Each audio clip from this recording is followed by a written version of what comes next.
Hello, everybody, and welcome to class. Thank you to those of you who came a little bit early today. And those of you who don't know, I'm always here 15 minutes early, and I welcome you to join us. We always have really good conversations before class starts. All right, let's switch gears to our lesson. All right, so I have some Cheetos on the screen here, and I also have a Cheeto in my hand. Why would I have a Cheeto on my screen and in my hand?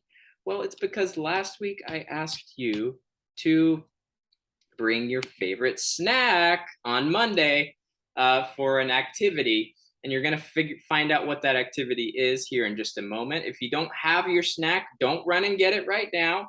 You'll have a chance to get it before we break into groups. Now, we have been studying figurative language for about 2 weeks now, and how figurative language helps us create imagery in our writing.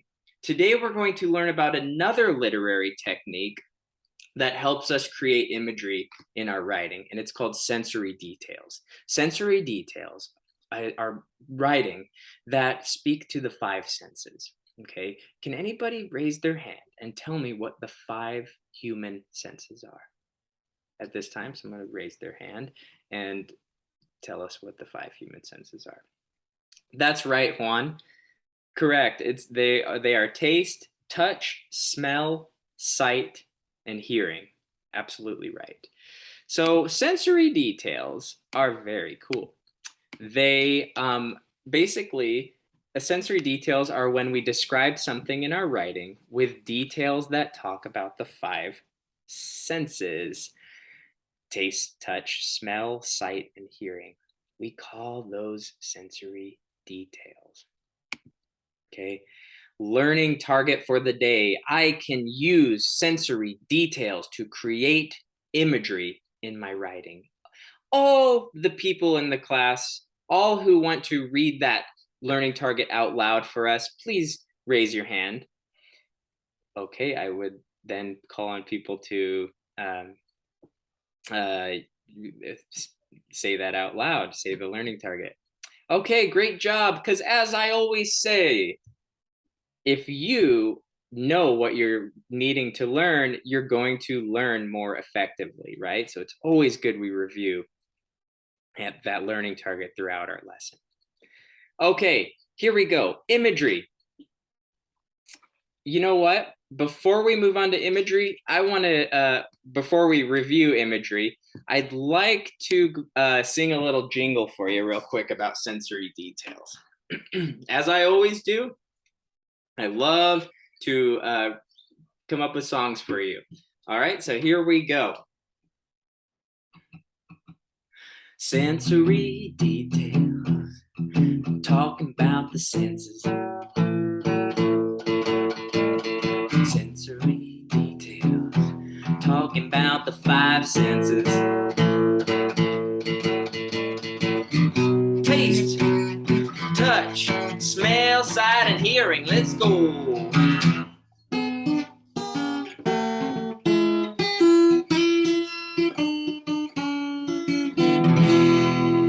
Alrighty, let's go ahead and review what imagery is.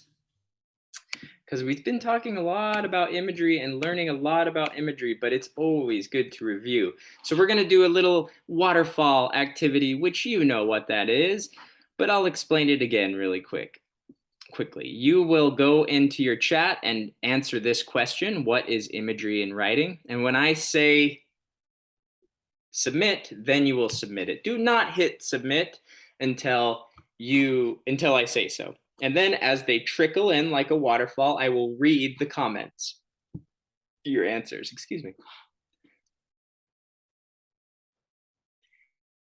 Okay, imagery. You did a very wonderful job answering that question. Imagery is when an author uses details that appeal to the five human senses and or figurative language to paint a picture in the reader's mind. Let's see how E.B. White does it in Charlotte's Web. Very good book. Very good book. I highly recommend it. The barn was very large. It was very old. It smelled of hay and it smelled of manure. It smelled of the perspiration of tired horses. and the wonderful sweet breath of patient cows. Pause. Look at all the sensory details here and think about which sense they apply to. Which of the five senses?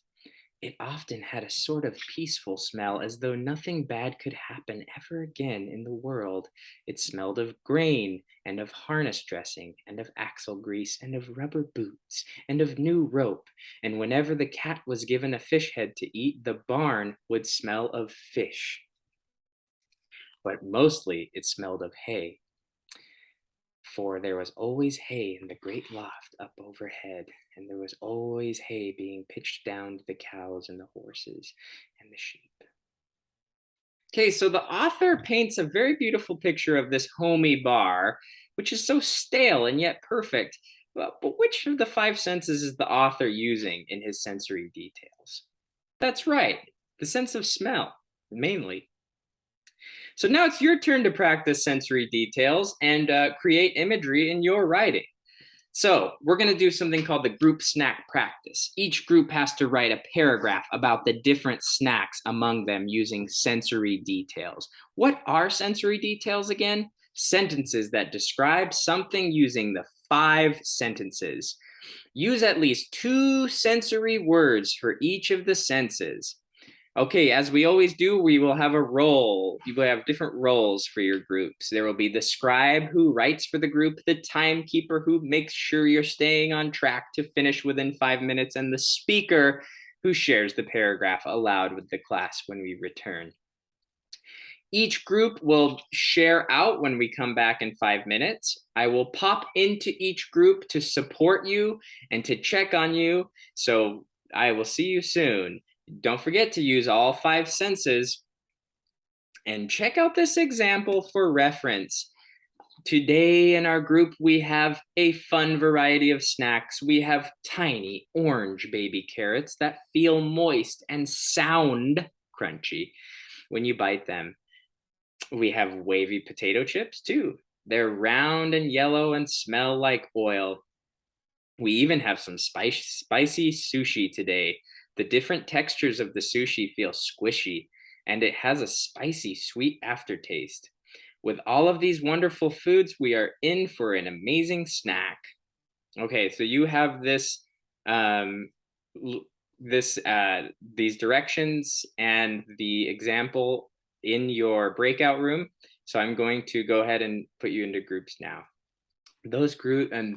So then students would get into groups, and they would be, these groups would be predetermined based on academic level, not proficient, meeting standard, below standard, that sort of thing. Okay, and scaffolding would also be differentiated for each level. What templates or what supports would you, or what enrichment would be provided. Okay, now that you are back, wow, it was so nice to see what you produced. Now you're going to go out on your own, and I'm going to put you in single breakout rooms, and you are going to actually, we're not going to breakout rooms. I will, we'll close down the video for a little bit, and you will work independently. And you're going to describe a room in your house in 1 paragraph with sensory details. Taste might be a little bit difficult, but I know you can get creative with this, okay? So sit in the room and really observe it before starting your paragraph, okay? Ask yourself, what do I see? What do I feel? What do I hear? What would I eat or drink in here, right? So that might help you with the taste. Like, think about what you might eat or drink in that room. Okay, everybody, you got this. I can't wait to see what you produce.